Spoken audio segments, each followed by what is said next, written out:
سلام. 5 تا خبر داریم که اولیش راجع به چیپای 2 نانومتری برای آیفون 17.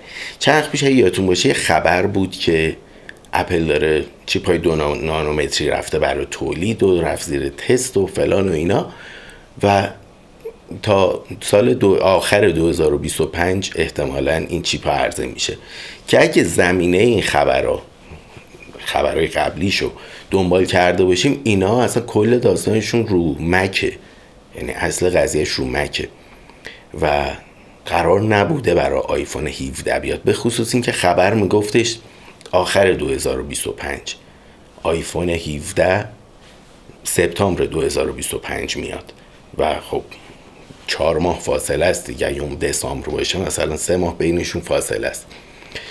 اما یه سری خبر اومد که چیزه و الان خبر جدید داره اینو پررنگ میکنه که آقا چیپ 2 نانومتری برای آیفون 17 نخواهد بود. اگه قرار باشه رو آیفون باشه، رو آیفون 18 احتمالا. خبر بعدی میگه که آیفون های 16 پرو و 16 پرو مکس احتمالا یه رنگ روز خواهند داشت. روز با روز گلد متفاوته. روز گلد خب رنگ مسی تور بود تقریبا، اما روز احتمالاً به قرمزی رد پروداکت نباشه، یه ذره قرمز روشن‌تر مثلا، یه همچین حالتی، ولی باید به قرمزی بزنه بیشتر و طلایی هم قاطیش نیست که قرمز و طلایی قاطیشه بشه رنگ مسی تور. خبر بعدی راجع به سایز دیسپلی های اپل واچ ها صحبت میکنه که اپل واچ هایی که تو 2024 میان و تا 2025 قراره فروش داشته باشن سایزشون تغییر خواهد داشت. مثلا اپل واچ SE نسل 2 سایز کیسش 40 میلیمتره و سایز دیسپلیش 1.57 اینچه و SE نسل 3 که امسال احتمالا معرفی میشه 41 میلیمتره، 1 میلیمتر بزرگتر میشه و 1.69 اینچه، حدوداً 7% سایز دیسپلیش بزرگتر میشه. اون یکی اپل واچ SE نسل 2 با سایز بزرگترش الان 44 میلیمتره که قرار بشه 45 میلیمتر و سایزش 1.78 که قرار بشه 1.89، حدوداً 6% قرار سایز دیسپلیش بزرگتر شه. اپل واچ سری 9 41 میلیمترش میشه 45 میلیمتر، سایز دیسپلی 1.69 میشه 1.89 و 45 میلیمتریش میشه 49 میلیمتر، سایز دیسپلی 1.89ش میشه 2.4 اینچ که این هم 7% بزرگتر میشه. و اپل واچ اولترا نسل 3 که قراره بیاد سایز دیسپلی سایز کیسش میشه 52 میلیمتر. الان اپل واچ اولترا 2 49 میلیمتر، سهش میشه 52 حدوداً و سایز دیسپلی اپل واچ اولترا 2 1.99 اینچه که قراره بشه 2.13 اینچ که اینم حدوداً 7% میره بالا. ببین تو کل اینا میبینی تقریبا میانگین همشون 7% میره بالا. فقط اپل واچ 41 میلیمتری قراره بشه 45 و دیسپلیش از 1.69 بشه 1.89، حدود 11% احتمالاً بزرگتر میشه دیسپلیش. باقیشون میانگین حدوداً 7% قرار سایز دیسپلیشون بره بالا و قیمتاشون هم همون قیمتیه که بوده، یعنی هیچ افزایش قیمتی نخواهند داشت. اپل واچ SE 40 میلیمتر الان $249، 44 میلیمترش $279. اپل واچ سری 9 41 میلش $400، 45 میلیمترش $450 و اپل واچ اولترا هم $799 یا $800.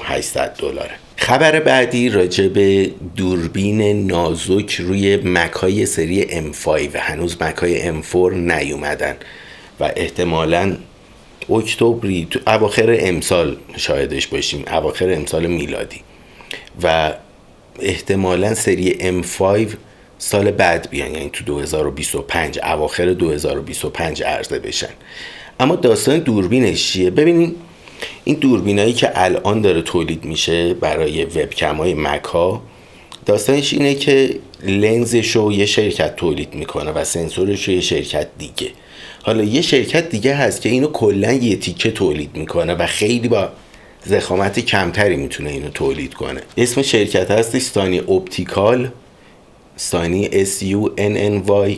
بعد این قراره یه شرکتیه که تو ویتنام هم قراره اینا رو تولید کنه و اگه اوکی بشه که احتمالاً بشه، این میتونه کلا خیلی ضخامت دوربین رو کم کنه و این رو مکبوک ها خیلی واجبه، چون مکبوک دیسپلیش خیلی نازکه و میتونه نازک‌تر شه. از اون ور رو آیپدهای پرو M4 به خصوص شما میتونین زبون آینده طراحی دیوایس های اپل رو ببینین، یعنی مک ها هم احتمالا همون شکلی میشن و تغییری که داشته زبون طراحیه که مک ها هم خواهند داشت. و اصل ماجراش چی بود؟ نازک شدنه. حالا برای اینکه بتونه اینو نازکش کنه، کاری که باید بکنه اینه که دیسپلی و اینا نازک میشه، اوکی، دوربین هم باید نازک شه. به علاوه این که احتمالاً سنسور فیس آیدی هم به مک اضافه شه و مکبوک ها سنسور فیس آیدی داشته باشن. تا الان هیچ مکی سنسور فیس آیدی نداشته و نم خلاصه خبر مک های M5. آخرین خبرم مینچیکو افتاده رو ضد حال زدن و داره میگه که احتمالاً این که ما بگیم این که آیفون های 16 و 16 پرو همشون اپل اینتلیجنس رو ساپورت میکنن خیلی خوشبینانه است که بگیم این باعث میشه فروشش خیلی بره بالا و احتمالاً از این خبرها نخواهد بود. یه سری دلیل هم آورده، گفته زنجیره تامین که دارن قطعات تولید میکنن درسته داره تعداد بالاتری چیز میشه، ولی تو TSMC که داره پردازنده میزنه تغییر سفارش آنچنانی ندیدیم که من تو خبر رو یادمه.